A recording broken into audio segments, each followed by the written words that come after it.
we watched Interview with a Vampire, the movie directed by Neil Jordan, and I forget sometimes how different this movie really was going to be.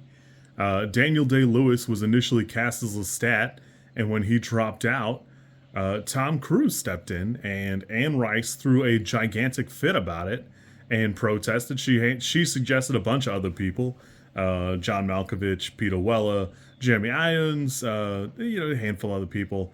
Allegedly, they talked about having Tom Hanks in, and boy, are those completely different movies.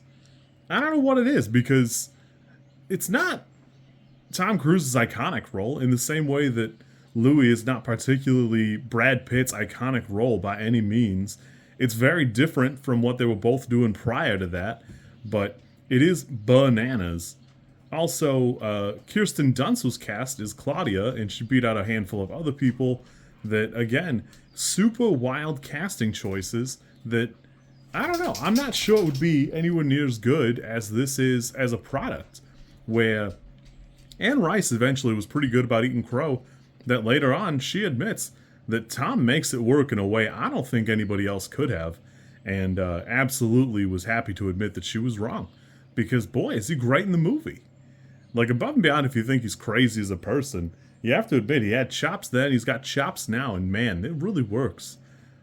Ironically, Brad Pitt was miserable. The makeup process involved hanging upside down, haha, and then having like the veins that stand out on your face painted on, and it's like a 3-hour process. So basically all the vampires got tortured a little bit in the movie, which I think is super funny. There is an element where the book is a lot older than I think. It's from 1976. So like when Louis talks about Superman, it's not present in the book because the book predates the Superman movies by such an amount, which I think is hilarious. Claudia herself is like an interesting piece of fiction because at their core, vampires don't have sexuality or any sexual arousal at all.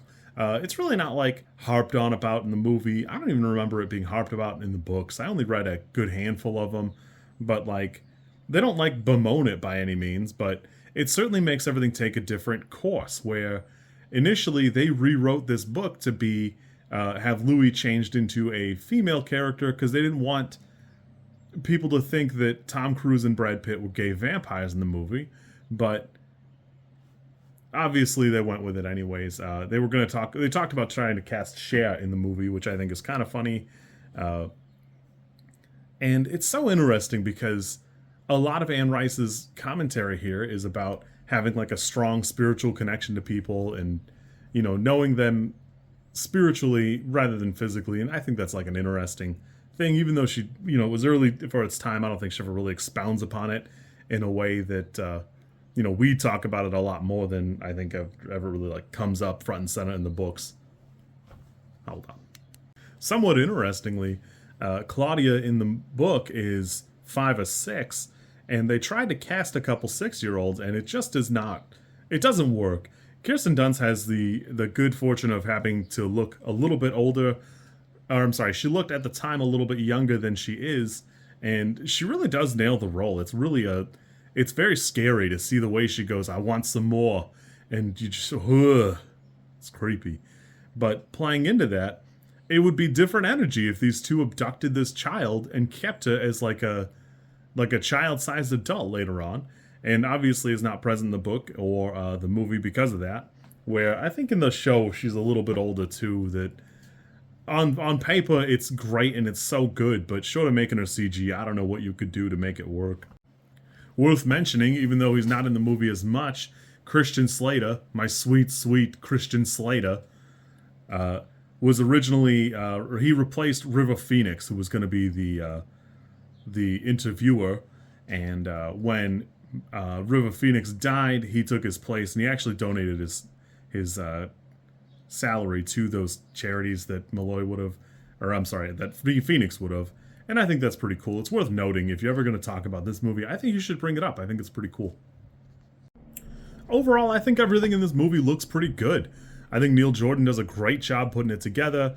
There's an element of this that the book itself does not lend itself particularly well to this format where a lot of it is just Louis talking and, yapping at the interviewer, and it's fine. It is what it is. I don't remember it fondly. I remember a lot of the other books a little bit better, that this was just kind of the introduction to who the vampires were, and it felt like she created Louis, and then Lestat came around, and that was a way better character, and she just stopped writing about Louis for the most part.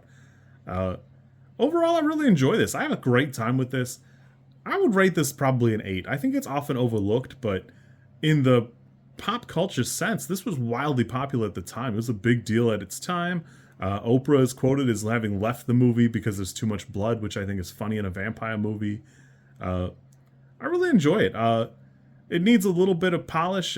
Neil Jordan, actually, this is probably the peak of his career. I don't see anything in his filmography that sets him apart later on.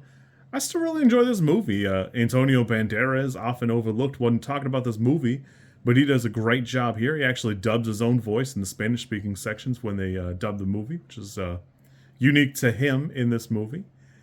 His character has like this fun obsession with Louis, but in killing Claudia, Louis becomes somebody that Antonio Banderas doesn't want to be with.